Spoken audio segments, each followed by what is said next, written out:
The text arrived while I was reviewing quarterly reports in my office. Honey, about Easter, your father and I think we need some quiet family time this year. Just us, Emma, and her kids. You understand, right? You're always so busy anyway. I stared at my phone, a familiar ache settling in my chest.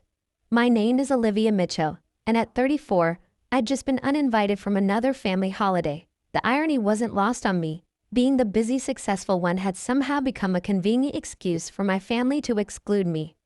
Perfect timing, Mom, I typed back, my fingers steady despite the hurt bubbling inside.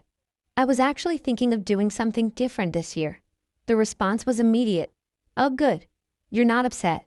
We just want some peaceful bonding time with the grandkids. You know how hectic things get with everyone around.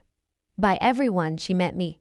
Just me, because apparently my sister Emma's 3 hyperactive children under 10 qualified as peaceful. But my quiet presence was too disruptive. I set my phone down and turned to my computer, opening my saved folder labeled Someday. Inside was a collection of dream vacation spots I'd been cataloging for years. One particular destination caught my eye. A private villa in the Maldives, the kind of place that made Instagram influencers weep with envy. For years, I put off taking exotic vacations, always making sure I was available for family gatherings, always being the responsible one. While Emma gallivanted around with her perfect family, sharing picture-perfect holiday moments, I was the one organizing events, buying thoughtful gifts, and maintaining family traditions. My phone buzzed again. And sweetie, could you still make those Easter baskets for the kids? You know how much they love your special treats. I laughed out loud, uninvited but still expected to contribute. Classic. Instead of responding, I opened my banking app. The bonus from my last successful project sat untouched, along with years of savings from being the workaholic my family always accused me of being. The Maldives Villa's booking page was still open in another tab, tempting me with images of crystal clear waters and pristine beaches.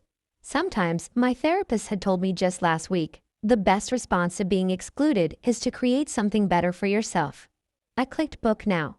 The confirmation email arrived just as another text from my mother popped up. Also, could you drop off the Easter ham on Saturday? I know you always get the good one from that special butcher. I sat back in my chair, a smile spreading across my face. For the first time in years, I felt lighter, almost giddy. I opened my calendar and began blocking off 3 weeks, one before Easter, Easter week, and 1 week after. Then I did something I'd never done before. I set my work email to out of office and called my assistant. Sarah, remember that extended break we discussed? I'm taking it. All of it. Finally, she exclaimed. Want me to book those meetings for when you return? Yes, and Sarah, make sure to forward me any family emails. I have a feeling they're going to be interesting. The next few days were a blur of preparations. I bought a new wardrobe, not the practical business attire I usually wore, but flowing sundresses, elegant beachwear, and accessories that screamed luxury vacation. I hired a professional photographer in the Maldives to document my stay. If my family wanted peace and quiet, I'd give them something to be quiet about. A week before Easter, another text arrived from Emma. Mom said you're not coming to Easter? Don't be difficult, Liv. You know how much the kids want to see their favorite aunt. I sent back a simple response. Don't worry, I won't be difficult. I'll be unavailable. Have a peaceful Easter. The emoji was just enough to make Emma pause. What does that mean? Where are you going? You'll see, I replied, then silenced my phone.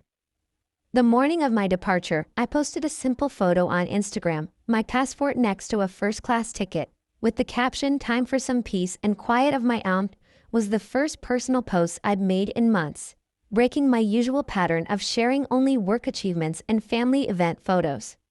Within hours, my phone was flooded with messages. Mom, Dad, Emma, even my Aunt Susan all wanted to know where I was going. But for once, I wasn't available to answer their questions. I was too busy boarding a plane, champagne in hand, ready to start my own peaceful Easter tradition. Little did they know, this was just the beginning of their peaceful Easter turning into 3 weeks of regret. The Maldives were more breathtaking than any photo could capture. As I stepped onto the private deck of my water villa, the turquoise ocean stretching endlessly before me, I felt a surge of joy. This was what peace looked like, not being excluded from family gatherings, but choosing your own paradise. My villa was a masterpiece of luxury, floor-to-ceiling windows, a private infinity pool that merged with the ocean horizon, and a personal butler named Kay who seemed to anticipate my needs before I even knew them. "Miss Mitchell," Kay said, arranging a welcome fruit platter, "the photographer you hired will be available tomorrow at sunrise. The lighting then is magical." I smiled, already imagining the photos. Not the forced family portraits my mother insisted on every Easter, but professional shots of me living my best life. "Perfect, Kai, and the other arrangements?" "All set. The private yacht tour, sunset dinner on the beach, and the spa treatments are scheduled. Also, the chef wants to know if you'd like to join the private cooking class. They're making traditional Maldivian dishes. Back home, I'd be preparing Easter baskets and hunting for the perfect ham. Instead, I was learning to make exotic dishes and planning adventures. The contrast wasn't lost on me. My phone, which I kept on airplane mode since landing, buzzed with accumulated messages when I briefly checked it. "Mom, honey, where are you? The kids are asking about their Easter baskets." "Emma, OMG, did you seriously leave the country? Mom's freaking out." "Dad. Princess, this isn't like you. Call us." I responded with a single photo, me in a designer sundress, holding a coconut drink on my private deck, the infinite ocean behind me. No caption needed.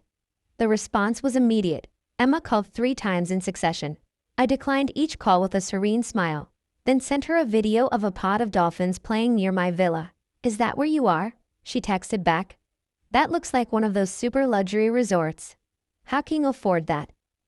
I could almost hear the jealousy in her message. Emma had always assumed that because I was single and focused on my career, I was somehow missing out on life. She never considered that not having 3 kids and a spending happy husband meant I had resources to spare. The next morning, as the sun painted the sky in shades of pink and gold, the photographer captured shots that would make any travel magazine envious. Me doing yoga on the deck, enjoying a floating breakfast in my private pool, snorkeling with sea turtles. Each photo was carefully curated and posted throughout the day. My usually quiet social media exploded with activity. Friends, colleagues, and family members couldn't stop commenting. "Living your best life. This is what peace looks like. Where's my invitation?" But it was my mother's comments that truly showed the impact. "Olivia, please call us. The Easter dinner won't be the same without you. Sweetheart, we didn't mean to upset you. Those Easter baskets you make, the children are so disappointed." I posted another photo in response, me taking a cooking class, learning to make exotic desserts. Caption, "Creating new traditions." Emma's response was particularly satisfying. "Must be nice to be so selfish and only think about yourself." I replied with a video of me releasing baby sea turtles into the ocean as part of the resort's conservation program. Caption, "Finding peace in helping others." By Easter morning, while my family was probably gathering for their peaceful celebration, I was having breakfast on a private sandbank, surrounded by nothing but crystal clear waters and serenity. The chef had prepared a feast that made traditional Easter dinner look bland. Fresh tropical fruits, local delicacies, and pastries that belonged in an art gallery. I posted a photo of my Easter dinner, a private beachside barbecue with fresh caught lobster and champagne. The caption read, "Sometimes peace finds you in unexpected places. Happy Easter." My phone nearly exploded with notifications. Friends asking for resort details, colleagues praising my well-deserved break, and family members who hadn't spoken to me in years suddenly wanting to reconnect. But the most telling response came from my mother. "We made a mistake. Please come home soon. We miss you." I took a sip of champagne and watched the sun set over the ocean.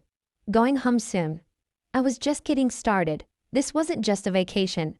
It was a declaration of independence. And the best part? My peaceful paradise was about to make their quiet Easter look like exactly what it was. A poor excuse to exclude someone who had always been there for them. Little did they know, the photos and videos I'd shared were just a taste of what was to come. The next 2 weeks would show them exactly what they'd missed out on, and more importantly, who they underestimated. The final 2 weeks of my Maldives getaway became a masterclass in living well. Each day, I shared carefully curated glimpses of paradise that made my family's peaceful Easter look increasingly disappointing in comparison. My sister Emma's passive-aggressive comment about selfishness particularly inspired me. I arranged to spend a day at the resort's Marine Conservation Center, helping with coral restoration and sea turtle rehabilitation. The photos of me in diving gear, helping marine biologists, sparked a new wave of admiration from my social network. Never knew you were so passionate about marine life, commented my cousin Kate, who'd sided with my parents about the Easter exclusion. I responded with a video of me naming each sea turtle I'd helped, explaining their stories and rehabilitation journey. The resort's photographer captured it all, not just the glamorous moments, but the meaningful ones too. Me teaching local children English during a community outreach program, participating in beach cleanups, and learning about sustainable tourism. Each post was a subtle reminder that being busy and successful didn't make me the family disruption they'd painted me to be. Mom's texts became increasingly desperate. The kids barely touched their Easter baskets. They said they weren't the same. Your father's ham was overcooked. You know he never gets it right without your help. Emma's youngest had a meltdown during Easter egg hunt. You always knew how to calm her down. I responded to each with photos of my continuing adventure, swimming with manta rays, taking a sunset cruise on a luxury yacht, enjoying private beachside spa treatments, living my best life while they dealt with the chaos they'd chosen.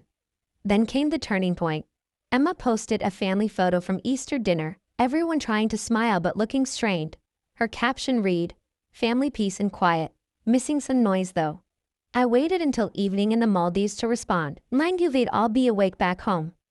I posted a video montage of my entire trip, the villa, the adventures, the conservation work, the luxury experiences, set to peaceful ocean sounds. The caption, "Found my peace in paradise. Sometimes exclusion is the greatest gift you can give someone." The response was nuclear. My phone exploded with family messages. "Dad, Princess, we made a terrible mistake. That place looks incredible." "Emma, I can't believe you did all this while we were stuck dealing with sugar-rushed kids and mom's drama." "Ma, why didn't you tell us you could afford such luxury? We thought you were just working all the time." The family group chat, which had been notably quiet during Easter, suddenly sparked to life. Relatives I hadn't heard from in months were tagging me, asking about the resort, wondering if I could help plan their vacations. On my last evening in paradise, I hosted a private dinner on the beach. The chef prepared a fusion of Maldivian and international cuisine, while fire dancers performed on the shore. The photos were spectacular, me in a flowing white dress, dining under the stars, looking completely at peace. I captioned it, "Thank you for the space to create my own traditions. Best Easter gift ever." My mother called immediately. This time I answered. "Olivia," she began, her voice thick with emotion, "we were wrong. So wrong. We thought you were too busy for family time, too focused on work to enjoy holidays. But look at what you've created for yourself. It's beautiful." "Yes, Mom," I replied calmly, watching the stars reflect on the ocean. "It is beautiful. And all it took was being excluded for me to finally take this time for myself." The silence on her end was heavy with understanding. "Next Easter," she said finally, would you help us plan something like this? As a family?" I smiled, thinking of the photos from their peaceful Easter gathering. The chaos, the stress, the forced smiles. "Maybe," I replied. "But first you all need to understand something. I'm not just the reliable daughter who makes Easter baskets and picks up hams. I'm someone who can create magic of her own." "We see that now," she whispered. "We really do." As I packed to leave paradise, I received one final message from Emma. "I get it now, sis. Sometimes the noise we need isn't from kids or chaos. It's from someone who brings their own kind of peace." Next holiday is yours to plan. Show us your version of family time. I looked around my villa one last time, at the paradise I claimed for myself when they tried to exclude me. Sometimes the best revenge isn't about getting even. It's about rising above, finding your own peace, and letting others realize what they missed. My last post from the Maldives was simple, a sunrise photo with a caption, "Thanks for the space to grow. Next family gathering will be on my terms." Paradise has room for everyone, if they're ready to appreciate it. The likes and comments poured in, but I didn't check them. I was too busy planning next Easter's family gathering, this time on my terms, in my paradise. Sometimes the best response to exclusion is to create something so magnificent that inclusion becomes a privilege, not a right. And that's exactly what I did.